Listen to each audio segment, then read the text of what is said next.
Hi, I'm Max Forsyth, founder of Conversation Selection and host of the Comms Coffee Club podcast. Welcome to this week's episode with the wonderful Natasha Plowman, who owns her own comms consultancy, Spinning Red, but throughout an illustrious career which started off in political communications in her home country of Australia, where we have a really good chat actually around some of the differences between Australian and UK politics and the influence on public affairs and corporate affairs, and then through to her journey in-house at Diageo, where she led communications in the Africa region. So we have a great chat around supply chain comms. And then also we talk about sustainable finance as well, and how the financial services industry can play a role in sustainability, and also how that translates into communications, as she spent a number of years at HSBC. So without further ado, let's get into it. And don't forget as well to like and subscribe to the podcast on YouTube, or your favourite podcast listening app, and don't forget to join our Patreon as well. So let's get into it.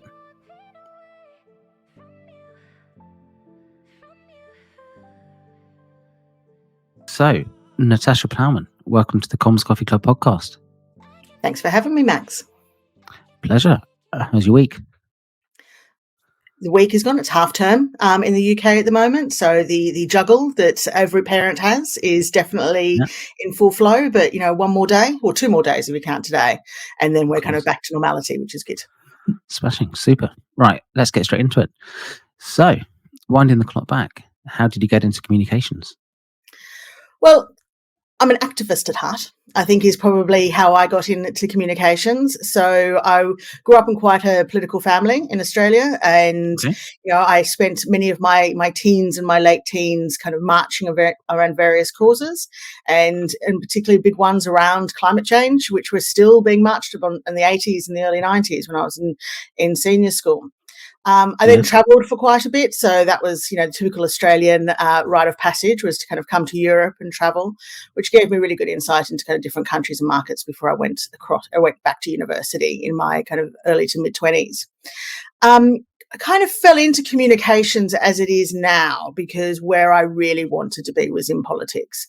So, and that's where that activist bit came in. So my very first proper job was working for an Australian senator, and then I worked for a trade union in the kind of comms and policy. So things in particularly at that trade union was about fair trade and holding companies to account. And anyone who's as old as I am will remember the various marches and protests against the OECD at the time, and particularly looking at fair trade and stopping the race to the bottom of companies moving their production to the lowest common denominator of wages. Which still happens, but it was a big issue, particularly in the kind of the mid-90s, or the 2000s as well.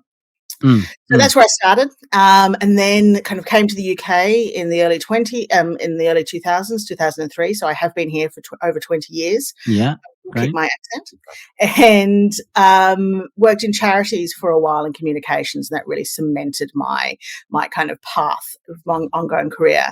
And my first big corporate job, where I worked at Coke Enterprises, which is the bottling partner of Coca-Cola, which was quite a shock to the system after being an activist charity worker with lots of ideals, but it taught me a hell of a lot, which was really interesting. And then I went into Diageo for 7 years, which is kind of really where I understood and learnt what the role of business was in society, and kind of honed my craft, I suppose, as communications. Great. And I've got a question just on the Australian politics, if you don't mind. As a Brit who is kind of born here, grown up here, pretty familiar with the UK spectrum in politics. Don't know a huge amount about Aussie politics, except for little bits around election time. Obviously, there was the recent, kind of they had their own sort of Brexit referendum on the Aboriginal piece, which I don't know much about, so I'm not going to make any comment on.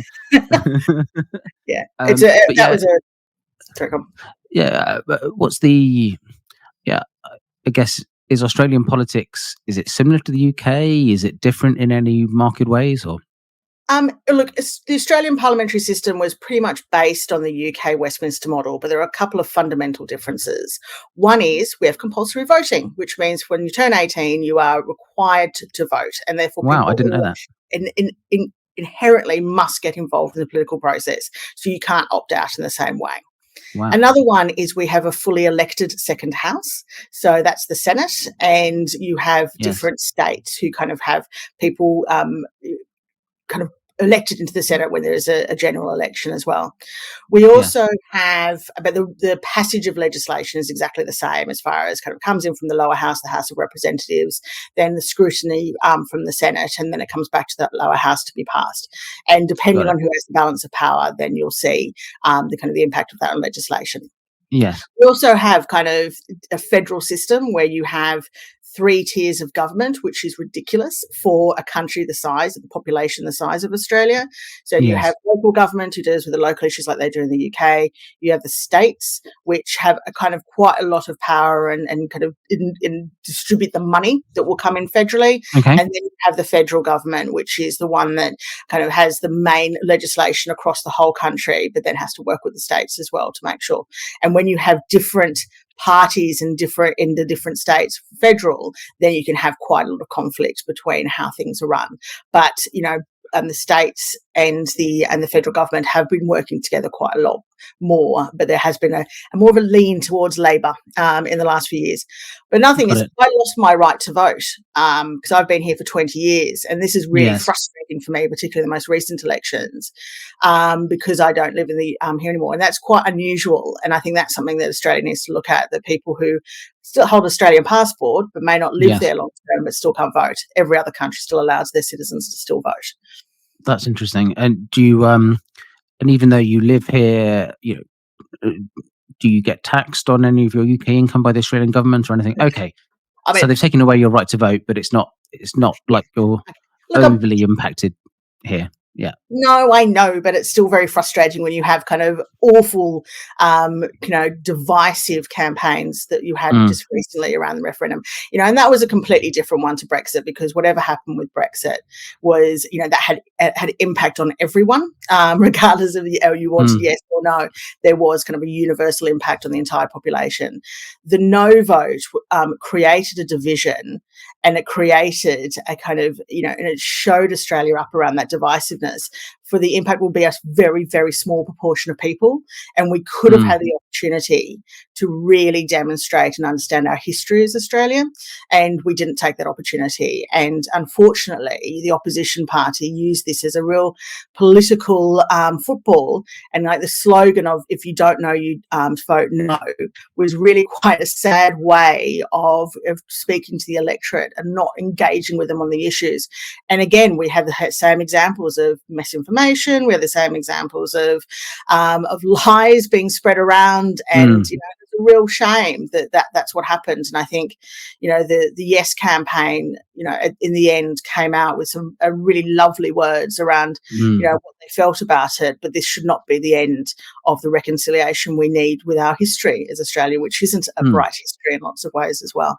No, yeah, and actually, I think when we come to talk about it later in your more recent career around the CSR sustainability piece and companies having an opinion, I think in politics, the idea of being able to sit on the fence and say, if you don't know, vote no.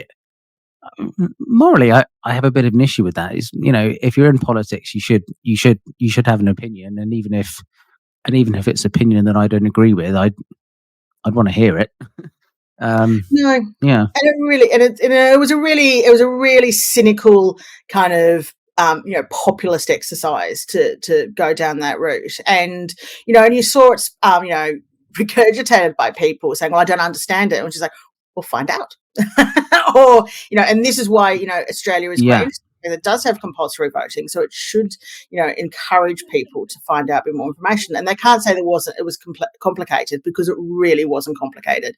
It was simply acknowledging that the First Nations people should be consulted and should be able to have be part of decision making that affects them, and to recognise that they are the First Nations of Australia, and to kind of then start that process of reconciliation of history. But Australia has quite a dark history and dark past in lots of ways, which we won't go into here. And I think that's the conversation that needs to start happening. Yeah, no, yeah, without going into too much of it, I think, when I think about sort of back to COVID and all the COVID lockdowns, etc., and yeah, they were quite harsh here in the UK, but I think on a global level, Australia was right up there. Certainly, was Yeah, it the state of was it Victoria was it and Victoria Western Australia. that were literally like closed the borders to other states? So that would be like here, probably like the Greater London Authority Yeah. locking down Greater London, and not letting anyone in from the home counties. Yeah, I mean, I Yeah. think I really hope there's a better conversation around, what happened and the wide implications of what different countries decided to do. This probably Mm, won't be the mm. last time we have a kind of, a pandemic, but the use of fear, which was everywhere, was something that I think we Yes. really need to kind of look back on and kind of see, is that the right way for us to treat our populations? And I think it's really sad. There's real knock-on effect that I don't think we're talking enough about, both for young children and also Mm, for mm. for older people.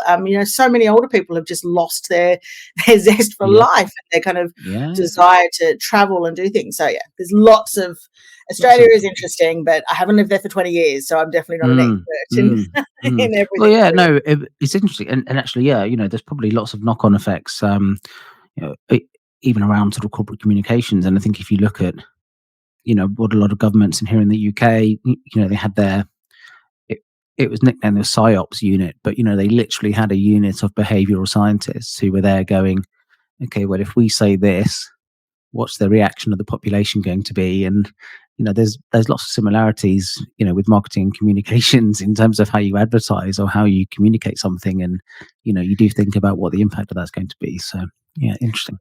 Yeah, and it's an interesting one. I mean, like behavioral science is a fascinating area. Again, some of the biggest campaign I worked on, which really got my understanding of behavioral change, was when I worked on This Girl Can for a couple of months in 2017, and the note. Behavioral science is understanding people's behavior, understanding what drives them, understanding why people make the choices they make. And of course, that's a really important brand building exercise to understand who your customer is, why they make different choices, and when you can influence them on either their path to purchase or the decision making they have to purchase or kind of align with your brand. So that understanding behavioral science is, an inherent part of how brands should do it. When it becomes a manipulation based on fear, based on kind of people's greatest things that they worry about. And I think we've seen a Mm, bit of that on some of the environment communications, which it kind of either has two effects. You have people hunker down and ignore it because they can't deal with it, which is an understandable response, or you yep. get people who get so caught up in, what could be, that they kind of lose rationality as well. So the Mm, way we use these insights we have into human behavior is a big responsibility, and sometimes it's abused, and we need to kind of really question that. And I know that there is a lot of um, there are organizations that are questioning how we use behavioral science for good rather than behavioral science mm. to kind of drive a different change. Yeah, that fear point is very interesting, particularly around the environmental climate change piece, and corporates, and and I think a lot of what the impact of that has had. I found it very interesting. My LinkedIn feed a few weeks ago when Rishi Sunak announced the pushback of EVs back from 2030 to 2035, and I'm not going to name names, but there were there were some very senior communications people who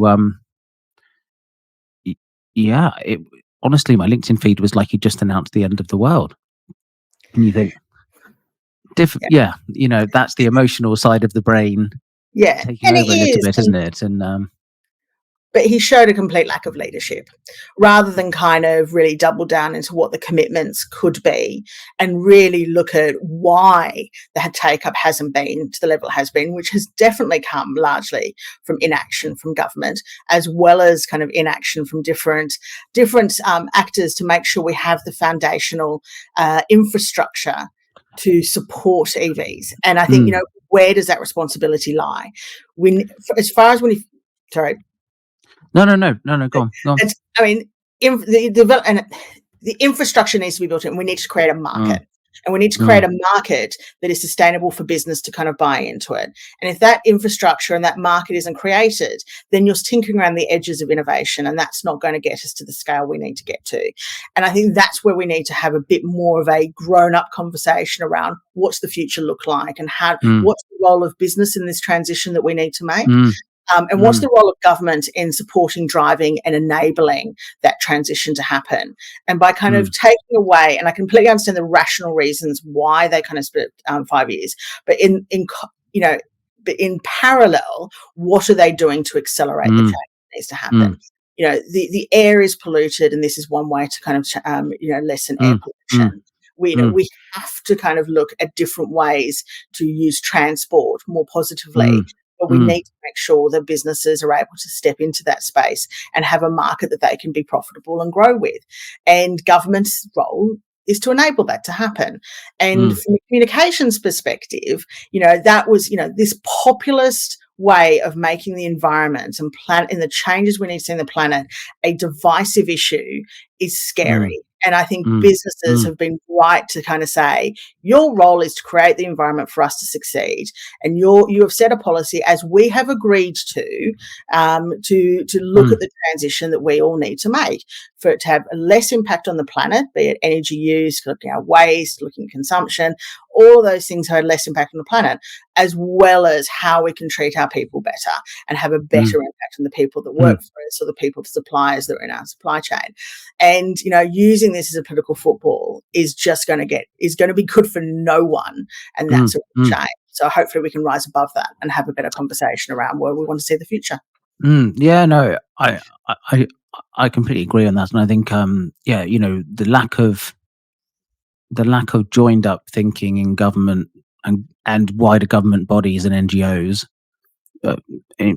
This probably goes back a long time, really. But yeah, the lack of thought or investment in the foundational infrastructure.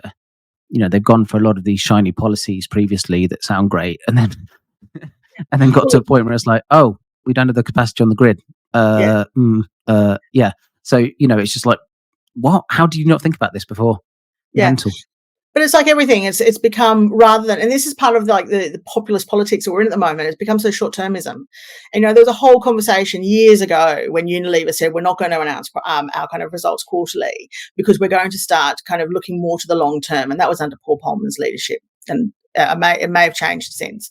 But that was a really interesting conversation around the businesses, again, were also very short-termist. Politics, very short-termist. And the situations and the issues we're trying to tackle are fundamentally not short-term issues. They are generational change. And it becomes multifaceted. And so we need to have a look at that long-term. And I think for me, part of it is, what's really hitting home is when, my daughter's now kind of, nearly 10. She's understanding what's happening in the world. She kind of is aware. They have conversations at school around things, and I have no idea what the world of work is going to look like in 10 years' time when she enters into it, or, where the future is going to be. And I go from one time, sometimes in hope that things will kind of turn around, but there's no silver bullet to any of this. And then other times just kind of, oh my God, what is going to happen in 10, 15, 20 years? And I look back on what was the world like 20, 30 years ago, over 30 years ago when I was leaving school. And, things have changed, but also there's a lot of familiarity as well. So, we are on a precipice. Things change slowly. We need to get people together, and we need to have a better, honest conversation rather than using kind of wedge politics or divisiveness to kind of drive us apart. And that's the scary bit around where we are now. Yes. And I guess bringing it back a little bit tighter to sort of your career in the communications aspect, I guess. Yeah, when you went into your first corporate gig at Coca-Cola, which I think the bottling company is it Coca-Cola Hellenic Bottling Company, isn't it? I think. Well, that's the Greek part. But yeah. Outside the Greek part, fine. System. Yeah, but obviously, huge conglomerate, massive company, massive business, huge global supply chain. Right at the, I guess, right at the coalface, if you were, of global supply chains, really, when you think about it. Talk me through sort of communications there, and particularly with that, what it was like at the time, looking at that long term, the ESG, CSR piece from a communications point of view. How much of that was playing into the sort of corporate marketing and comms strategy? I mean, that's where I really started to understand the role of business in society. So, and it's kind of interesting. Today on LinkedIn, I was commenting on someone's post and was talking about fast fashion and the supply chains and how we need to get a steady supply of fabric, to use recycled fabric and to reduce the impact on fast fashion. Whole other issue, really important. But the same, and it made me reflect that kind of when I was at Coke, that was the time where we started talking about how they recognised, particularly the bottler, they needed to have a steady supply chain of plastic to come in, that they could use recycled content in the bottles. Now that's a given. Now we all know that all of our plastic consumables, particularly our drinks and other plastic, contains a high element of recycled content. But at the time, they didn't have the steady supply. They didn't have the steady supply of plastic because the councils weren't collecting it consistently, and there wasn't the infrastructure to take that plastic and recycled and then be able to put it into their supply chain. So that was a big issue around how they used to lobby local government, but also educate people around recycling, which you kind of think is a given now. But then again, people don't know everyone puts their recycling out now, don't they? Yeah. You think, but then people don't also take the next step around, we've latched onto recycling, and the three elements were always reduce, reuse, recycle. Recycle was seemed to be the easiest solution, and that's we've seen, okay, tick the box, I've recycled this, aren't I good? Halo on my head. And yet, reduction and reuse are still fundamental parts of the triangle that we need to tackle a lot more. We're not doing enough around reduction. We're still in that consumerist kind of way of operating. And I think that's something that is going to be coming more. We're talking more about reuse, particularly around circularity, which I think is a really interesting area to ensure that businesses look at their supply chains and how they can have more circular function within it. But at that time, that was where we were focused. And the other bit that was really interesting at the time from a CSR perspective was how we market to children. That was a time in the UK where we were talking around, sugars and kind of high sugar content and how we market to children. So there was a time when big companies were signing up to various codes. And for me, when I went into Diageo, when of course marketing to children is a key plank of a responsible marketing approach for alcohol, there was those synergies across the piece.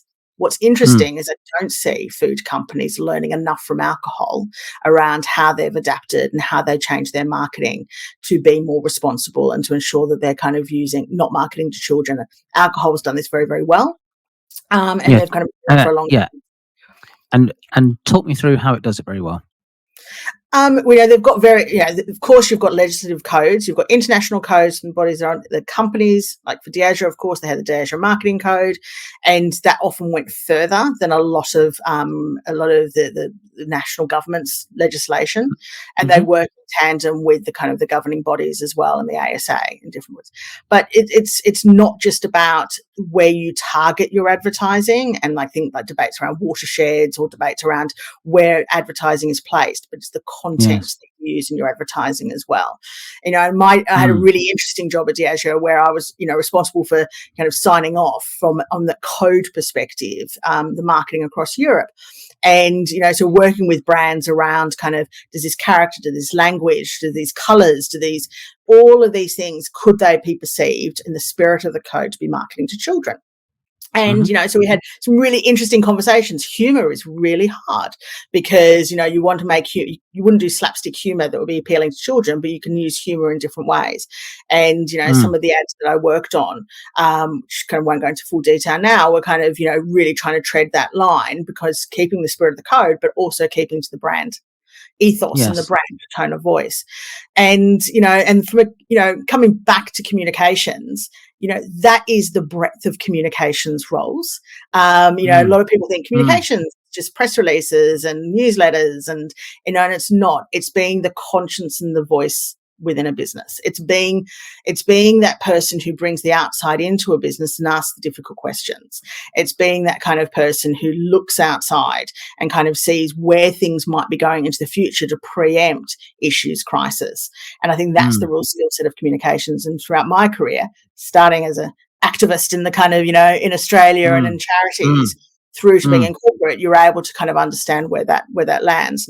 And that's what I love about comms. It's that breadth of different roles and different hats you can really wear within a business. But it's always about being that kind of critical friend. Yes. With your I guess with your activist sort of hat on, but finding that balance there when you go into somewhere. How did Bud Light get it so wrong? I think it's it's a difficult one, and I'm kind of trying to gather my thoughts on what went then. I can imagine it was an isolated, small Instagram ad. They were briefed, how can we broaden our appeal? There's a lot of talk around of trans people being visible and rights, which Mm. is Mhm. absolutely a correct conversation that we should be having. And then it was a small ad, and they were deciding to kind of test the waters and see how they can broaden it out. All good. That's absolutely fine. How they then responded after the fact of both throwing the marketeer under the bus, it was used again. I go back to that whole idea of that political football. It was used as a Mhm. divisive wedge by people who have a particular agenda.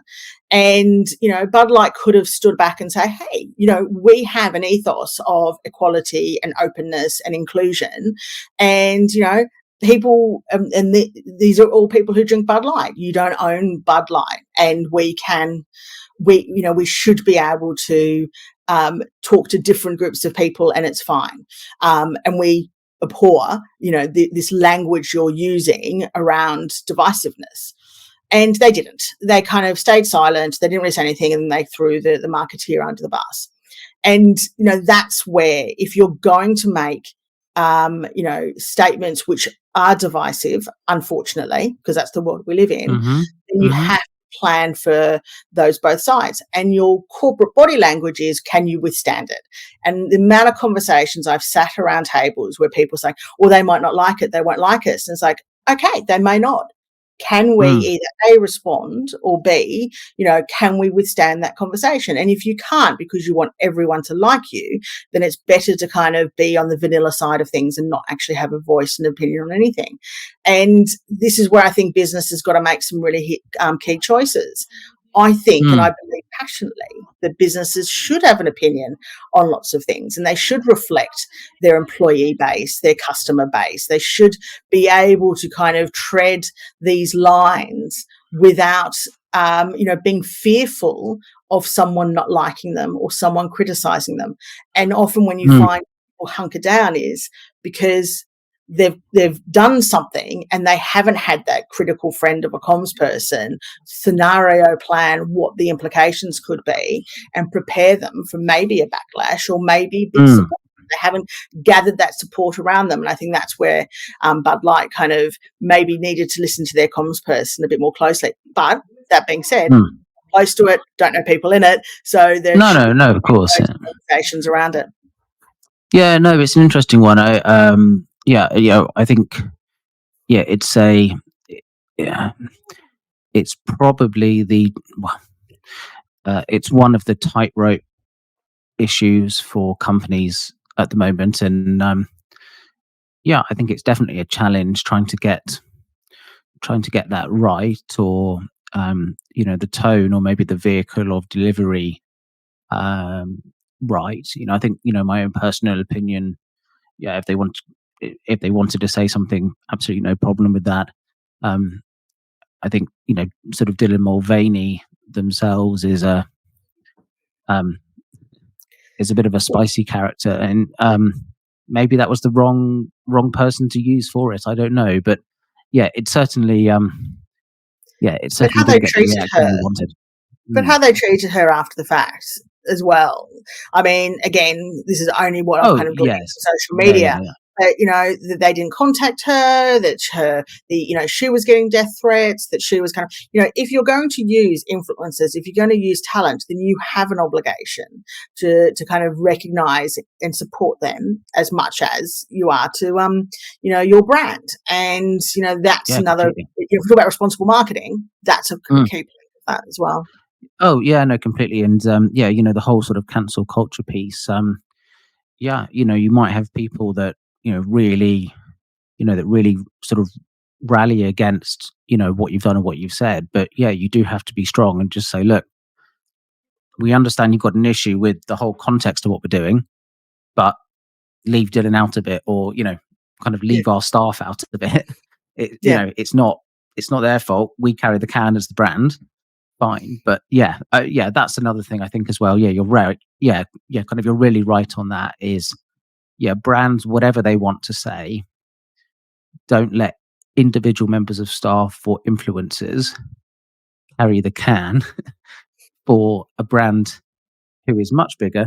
He's got a lot more money, and there's a lot more people in that business than just the one or two people that you chuck under the bus. So I think, yeah, you're really right with that. I think, yeah, Yeah. And standing another behind your one, people is really important. and a big issue with, and again, like the role of comms people as that kind of critical friend and the person who asks the difficult questions, is groupthink.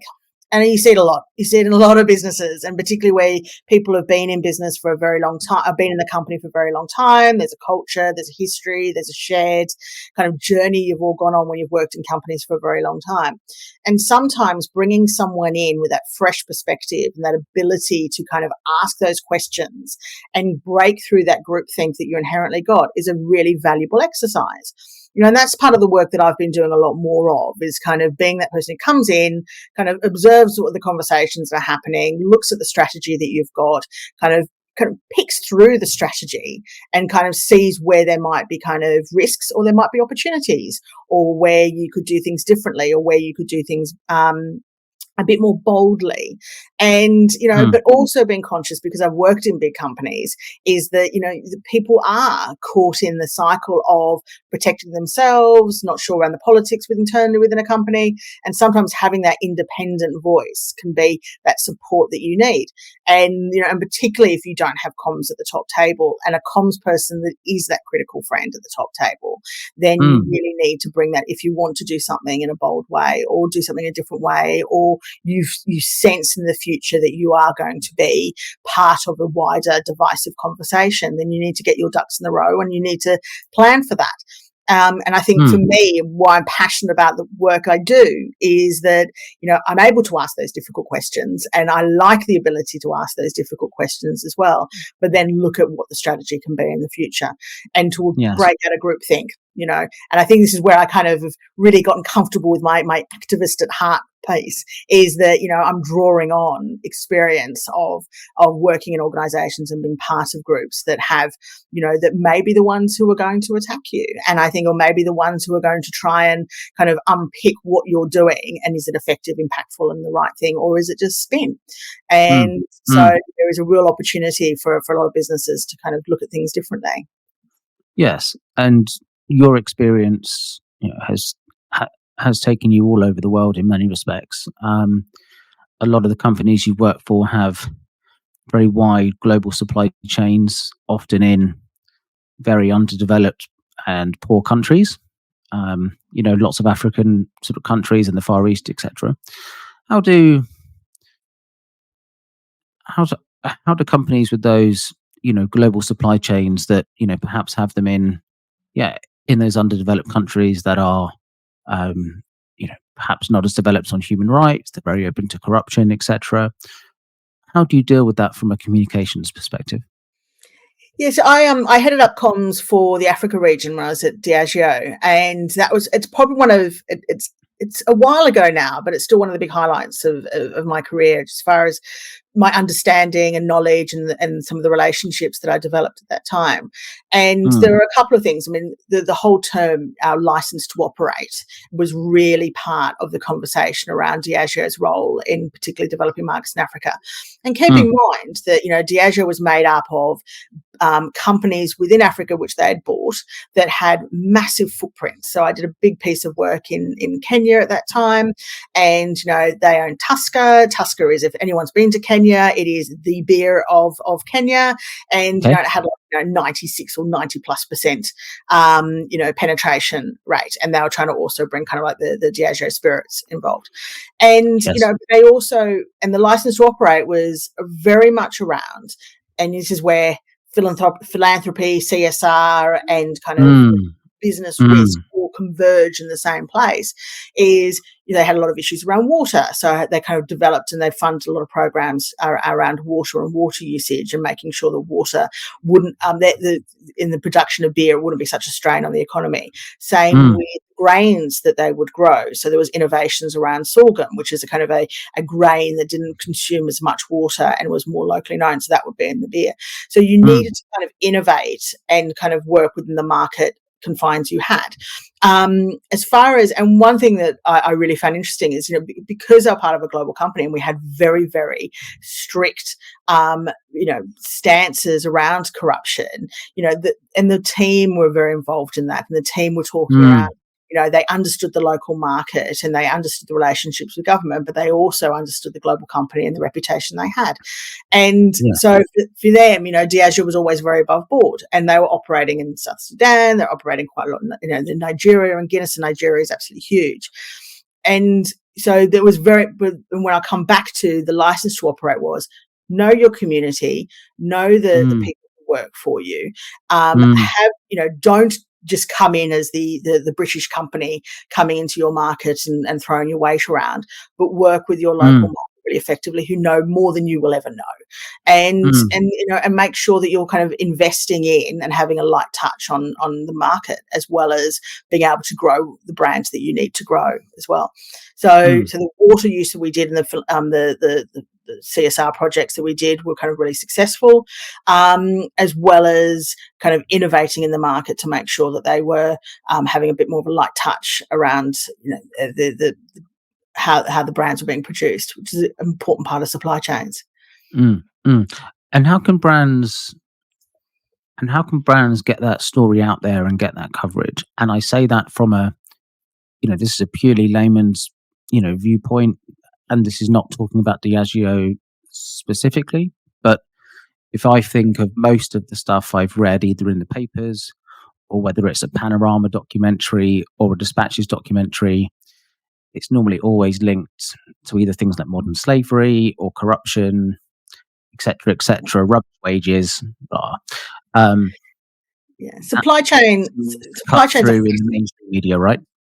Supply chains are fascinating. And I think anyone who's kind of worked in comms and big businesses who doesn't kind of talk to their supply chain director and understand, they are the engine room of your brand, particularly if you're producing products. Obviously, it's very different to services. Yes. So if we focus on FMCG and products, but one of the problems we've got with supply chains, and this is going to be the change around more visibility and transparency, that the kind of legislations around Scope 3 reporting are going to be incredibly important, because you have to understand your different tiers within your supply chain. Yes, as a big brand, you will know your tier 1 suppliers and you'll know who you're buying from. When you get to tier 2, it gets a little bit murkier. When it gets to tier 3 and beyond, which is kind of the supplier of the supplier of the supplier, understanding and knowing how they operate, what products they use, how they employ their people, is something that brands have to take as a responsibility. So there should always be good communications people within the supply chain to help understand that visibility and transparency needs that you're required of, that there's required of you. And there's, again, no silver bullet to this, because but there's a lot of innovation happening within supply chains to get to that transparency and visibility and preparation for the reporting requirements of Scope 3. But it's a non-negotiable now. We've had too many incidences which I don't think enough brands have learned from, where there suddenly is a big issue. Like we had Rana Plaza, and that was well over 10 years ago now, and a lot of brands had no idea their garments were being made there. That's not an excuse anymore. The technology now, and we've got Google innovating in this space. We've got a lot of other companies innovating and startups to get that transparency right. So you need to kind of bring your supply chain with you and the changes. And actually, when it comes to the impact you have as a company, it's your supply chain, and that's the area that will give you the changes and kind of lessen your impact on the planet. And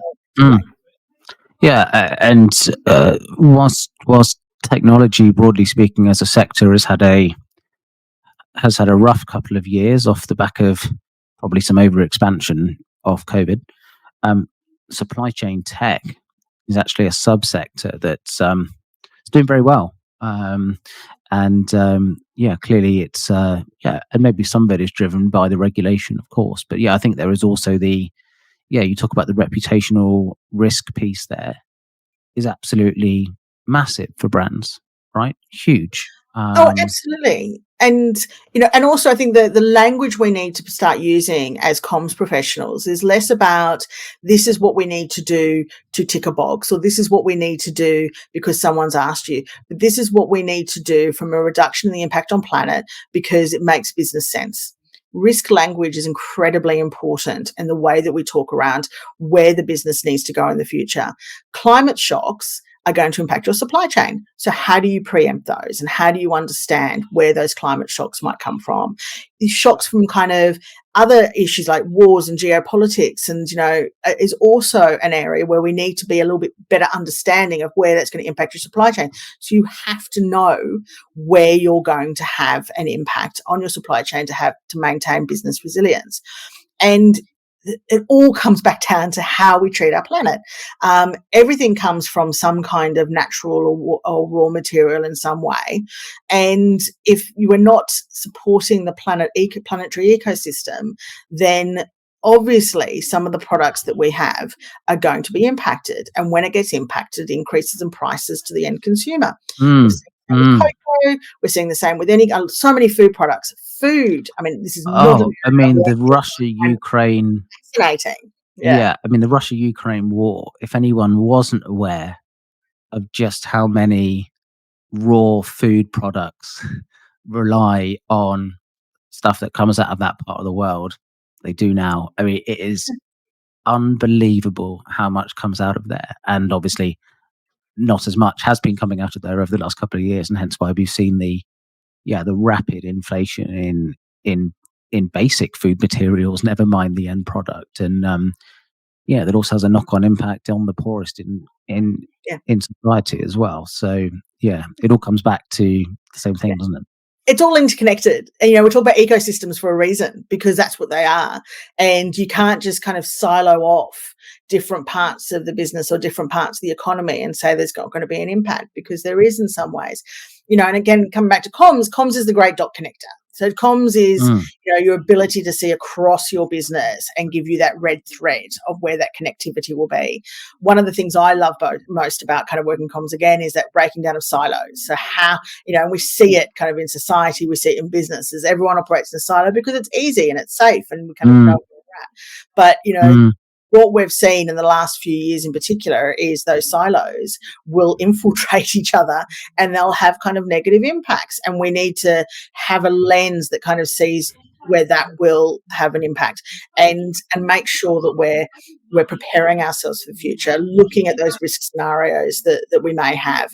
Look at how do we work with different actors and flex either our supply chains or our business to be able to be responsive and to be able to respond to those external shocks. It shouldn't, and maybe it's my own naivety or optimism, but these things shouldn't take people by surprise in the way they do. And, so why is it always taking people by surprise? So what are people putting in place as businesses to be a lot more prepared for all of those shocks that are coming down the line? And yeah, no, I think there's also my view is there's also a responsibility on communications teams and companies to not just go for the headline statement, but to also show their maths, show their thinking. So, and be able to explain succinctly, why they're doing this transition, why they think this is the right thing to do. Really being able to show their workings rather than just going for the emotive bit at the end bit, because then you get people on both sides going, "Oh, it's not possible." It's and do you know what I mean by that? Yeah. No, look, I do. And it's I remember writing a blog a few years ago, and I was getting very frustrated with all these kind of lofty targets being announced by all these companies around what they're going to do in 20, 30, 50 years time, and, not having a plan. And in some way, like, Marks and Spencer's came out with plan A and saying we've got plan A because there is no plan B, but they were open and honest and transparent with, we know we need to do this. These are our targets. We've got no idea how to get them, but we're investing in the right people and teams and structures to get us to where we need to get to. That hasn't been replicated in the same way, I don't think, with most other companies. They've kind of put the lofty targets in and hidden away from the fact that they don't necessarily have a plan. And not having a plan is fine, because also you need a plan that's able to be adapted to what is changing and new information comes in place. And, and I think there's a big onus on people who want businesses, myself included, to move faster and to do more, is to kind of recognize that things don't happen overnight and there's always new information coming. So if someone's, and we bring up Lego, for example. Lego kind of came up with, we want to kind of, have no virgin plastic within our supply chain and our bricks anymore, or not use fossil fuel created plastic. And then a couple of weeks ago, they came out and said, we've said that we wanted to innovate around how we could do this, but then when we looked at it properly, the impact in the greenhouse gas emissions of us making that change would be greater than what we've found. So we don't know what we're doing next, but this is where we're at the moment. And, and from the sustainability community, I think that was kind of resoundingly applauded, because it had an openness and a transparency and an honesty without fear of that they're constantly learning, but they have the end prize in sight. And the other thing that I think businesses need to, no one wants you to go out of business. People don't. But you have to demonstrate honesty in your innovation and honesty in what you're doing to transition more effectively. And that's where I think a lot of the puff pieces around sustainability are a real problem. And also I think the media is trying to make this into a divisive issue, and we need to move from that as well. Oh, so true on that. Yeah, kind of the oil and gas debate, I think I find is a fascinating one. And I think even the most pro maybe not quite the most pro anti-oil and gas lobbies, but even many of the governmental sort of bodies around the world now are still saying, look, okay, yes, we want to transition away from it, but even in 30 years, oil and gas will still make up some part of the supply chain. So everybody putting like strappy headlines together saying, kind of going to be oil and gas free by 2050 is just bollocks. But actually, no one says that. That's how it's been portrayed. The whole focus, particularly around the lobby, is no new oil and gas. We have the reserves. We have already within the pipeline the energy reserves that we require to help that transition. So it's about new exploration and new, developing new structures that are going to be so highly emitting is the bigger problem. But also what I'd like to see a lot more of is kind of what's the we've got to stop talking around the transition as complicated and wringing our hands and we don't know what we need to do, and actually start putting the best minds that we've got around how do we transition to different energy sources. Energy is a bedrock of economies, and energy from both your homes and how your homes are heated. Yeah, it's key to life and society, right? You can't live without it. How everything moves around, how your businesses are operated. All of these things are kind of incredibly important for societal success, but that doesn't mean that it needs to stay in the status quo. And I think that's the problem we've got, is we're almost like opting for the status quo rather than kind of looking to something different in the future. And, and also economies are reliant on different forms of energy. Look at Australia. Go back to Australia again. I mean, like mining capital of the world, right? Absolutely. But also what's been really frustrating, and this is exactly the conversations that we were having when I was in the union kind of, over 20 years ago, was around we weren't investing in manufacturing, and we're still living on the coattails of raw materials rather than kind of looking at what's the economy we want to be in the future, what's the manufacturing or service-based economy that we can be, but it's got a high GDP because of the raw materials they've got. And there are offshoots employment, but the employment opportunities in those sectors isn't as high as what you're going to get in services or manufacturing or other areas to kind of be able to sustain the economy you've got. But I think this is getting off the topic of Oh, it's the slightly off role of topic, comms, isn't it? but Yeah, it's yeah, all true. interrelated. But no, but it's interesting, and yeah, the whole yeah, I think yeah, I do think a lot of companies are certainly starting to make the right noises. I still think there is probably a bit of yeah, some of the comms need some work on it. The oil and gas industry, I think, is actually doing a relatively good job at investing in ways of cleaning up how they produce it. I don't know. Mining is still They're probably doing a yeah, lot more than oil yeah, and gas in some ways.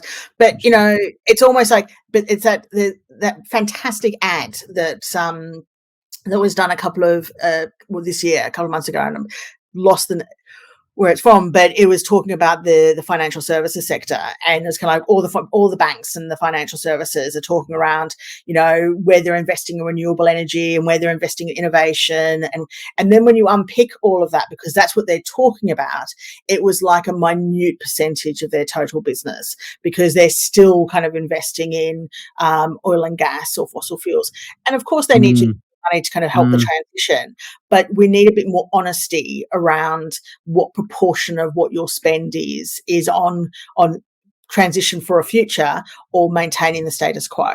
And so from a comms perspective, I'd like to kind of see, yes, we are doing all these interesting, mm, exciting things mm, around renewables, but we're also spending a lot on, investing in oil and gas. And if you unpick their books and you unpick where the money is coming from and where it's moving around from, it still mm, is mm, maintaining a status quo.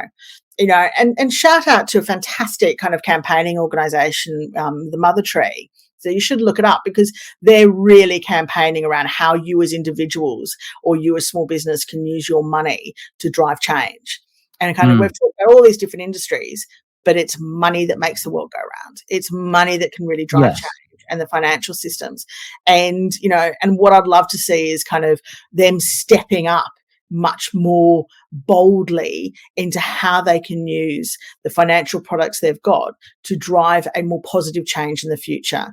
And I'd love to see banks kind of really stand, and there have been some banks and some Mm, pension providers and some insurers who've kind of made very, very bold claims around where they're going to invest now and where they're going to invest in mm, the future and where they're going mm. to put their money to drive change. I'd love to see more of that. And I'd love to see more bold statements around that. And I think there's a real opportunity for financial services to kind of step into that fray because change will only happen if it's funded effectively, and that will come back down to banks. Yeah, no, it's true, and actually, I think, when you do start doing a bit of a deep look into it, and even a lot of the asset managers, a lot of them now, will either have a strategy or a couple of funds dedicated to it. I don't think they say enough about it. No. And it's It's hard often to tinkering. find. Yeah. Yeah, yeah, and you're right. You know, it'll be a couple of billion worth of capital versus the X trillion they have in all Yeah. of their other, Yeah. all their other investments, right? So, Yeah, but they'll talk about that kind of bit that kind of people will want to hear about, and I think mm, that's mm, a real opportunity for us to kind of step up and be a lot more visible. And I think with COP coming up in the next couple of weeks, again, financial services is going to be front and centre around what they're fundamentally doing to drive change and to drive mm, that transition we need to do, because mm, you need regulatory. I mean, this is what we started from the beginning. You need the regulatory framework that has the infrastructure and has the ability for these economies to grow. But then you also need to have the right funding structures that kind of look at risk and look at that kind of growth will happen in the future. And connecting all of those pieces together is, again, where you'll have really interesting comms conversations around those trade-offs and around how do we make the changes we need to see. I mean, so there are really interesting mm, organisations like the UK Investment Bank, another one. I mean, look at how they talk around their role is around reducing the kind of the risk mandate so they can invest in projects and invest in infrastructure for the future. mm, mm, The bank may not be able to do currently because they have their mm, own risk profiles around what they're going to do. So there's a real opportunity to kind of talk about things differently and talk about, and then have the conversation with government and get mm. government kind of lessen that risk as well. Yeah, and I think also another key part of the jigsaw that I don't think a lot of people talk about enough is you know, we also need to get the insurers and the reinsurers on board and the actuaries, because without them on board, large companies aren't going to do it because they're not going to be insured. So, Yeah, and there was a paper and came often that out comes down to all recently. of it, doesn't it? So, yeah. Yeah. It's all connected. Yeah, It's yeah, the yeah. ecosystem of it all. But yeah, there was a report that came out lately is that, like, the insurers need to look at the ESG frameworks that they're abiding by and make sure that they're fit for purpose. Again, so much of the conversation is around ESG reporting, which in my view is a backward look of what's been done rather than a kind of forward look around the transition you need to make and how you make transition and the levers you pull to make a kind of more effective transition. And Mm, reporting is a useful exercise because you need to understand your business and where your impact is. yes. But it's only a very small part of the puzzle. Just being able to say, we know we have this impact in these areas Mm, is only the foundations to say, we know we have this impact and this is our plan to reduce that impact into the future. mm, And what I'd like to see is less about the backward look and the kind of the mm, pieces mm, around mm, ESG and much more about the forward look and kind of building hope and opportunity and excitement mm, around what is the future we want to see. Going back to, what do I want my daughter to be coming into in 10 years' time? mm, mm, Because I don't want this. So yes. No, yeah, and the ESG reporting thing, you're so right. It's looking backwards, but also, it's based on stats and figures that, be careful how I say this. Um, I can't wrap my head around how a large multinational tobacco company can score 80 something out of 100 and Tesla gets mid 30s out of 100. You think, tobacco? Really? 8 out of 10? I don't get but it. it's metrics. But Um, then again, you're putting yeah, a yeah. value adjustment on a product, and it's because and that's not how it's done. And when they're looking at the reporting, they're looking at the impact they have on planet, or the kind of how they Mm, treat people on the social side of things, not a value judgment around the specific product that you're trying to sell. And I think that gets us caught up in a different conversation rather than the one about the reporting of what they're reporting against. yes.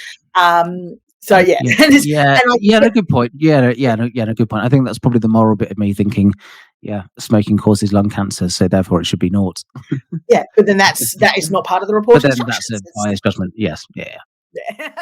Very I true. get it. I hear you, but it is Yeah, yeah, yeah. yeah. Kind of thank you for putting in my place. But yeah, no, yeah, yeah. Kind of you make a good point, but yeah, no. Um, so look, I always ask this question.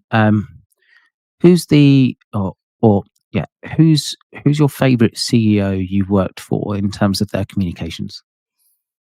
Look, I don't think there's necessarily one favorite CEO. There are a couple which I've kind of, I was leaving Diageo when I had my daughter when Ivan came on board, but late Ivan Menezes, he had a real.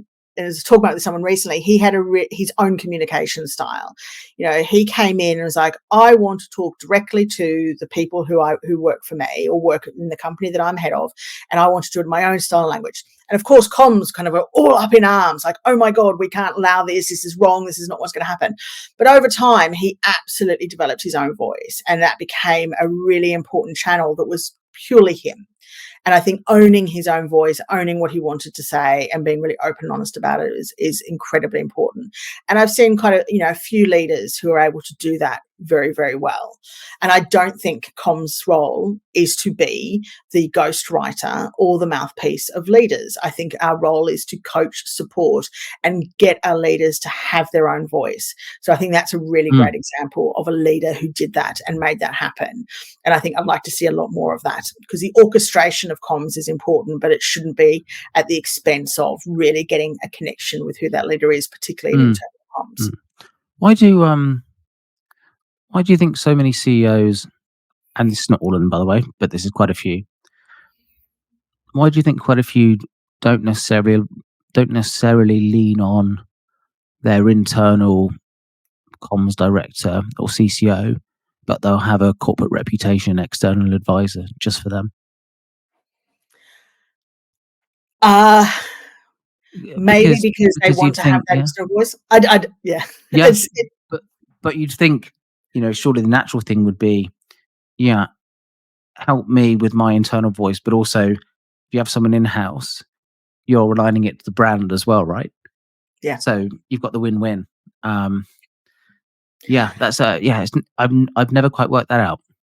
No, but it's also who your trusted advisor is. And I mean, where you have those partnerships that kind of with your CCO and the CEO, and it's built on this is why you'll often see if a CEO moves on, the CCO will move on quite swiftly afterwards because they have such a partnership and they really understand each other's voices, and it's a partnership based on trust.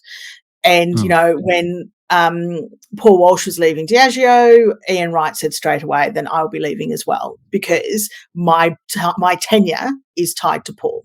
And, he had his own voice and he knew he wouldn't be able to kind of develop that. And that was a really solid partnership. And I learned so much from how, Ian operated corporate affairs. And it's definitely kind of mm, cemented my own opinions on different things as well. mm, And but it is about finding that trusted advisor. And it's like, where is your loyalty? And unfortunately, or fortunately, your loyalty is to the business first and foremost. And, that's how you need to kind of operate. But you should also be the mm, critical friend to be able to stand up to your CEO. And I think that's where mm, we don't see enough of. And they don't accept the advice that they're given from their comms advisor. And we need to make sure that's done more effectively. And comes back to ask the difficult questions. yeah, no, I won't. I won't name the brand, but it's interesting. I was speaking to a commerce director the other day. He was saying, yeah, they had a very long-standing brand sponsorship with quite a high-profile event. Always went down really well. Won quite a lot of business off the back of it as well. New CEO came in and binned it because they didn't like the topic of what the event was about. Yeah. Nothing to do with whether it was good for the business or not. Yeah, that happens. And, and what you'd hope is there'd be a bit more of an analysis around what the benefits are rather than individual things. But, again, let me live in my utopian world of how people make Yes. decisions rather than kind of Yeah. the reality of it. Yeah, no, very true. Yeah, so finally, yeah, kind of, yeah, how can you help companies? How can they find you? Um, yeah, I guess kind of here's your elevator pitch. Okay. So my role is to ask difficult questions of what you want to do and what you are planning to do. It's a unique ability to come in and look at your strategy and look and ask the right questions to see if your strategy has the impact it needs to. The area that I'm most interested in at the moment is how do businesses have less impact on planet and a better impact on people? And I will come in and ask you that and make sure that you are talking the talk in the right way, but also acting on what you say and claim you want to do. Great, super. And best way to find you? LinkedIn is usually where my home is, but of course, you can find all my contact details on that. And look for me, I'm Natasha at spinningred.com. Smashing. Thank you very much. Yeah. And finally, anything you want to plug? Have you got any speaking engagements coming up or any events you're going to? Not right now, but I'm always open to doing speaking engagements. I do like the sound of my own voice sometimes, as most comms people sometimes do. Some do, some don't. Have lots of opinions on things, but Yeah. love to be able to do more. Great. Super. Smashing. Well, look, I've loved the conversation. It's been really interesting and some really great points. So, yeah, thank you very much for coming on the Commerce Coffee Club podcast, Natasha. Been a pleasure. Thanks, Max.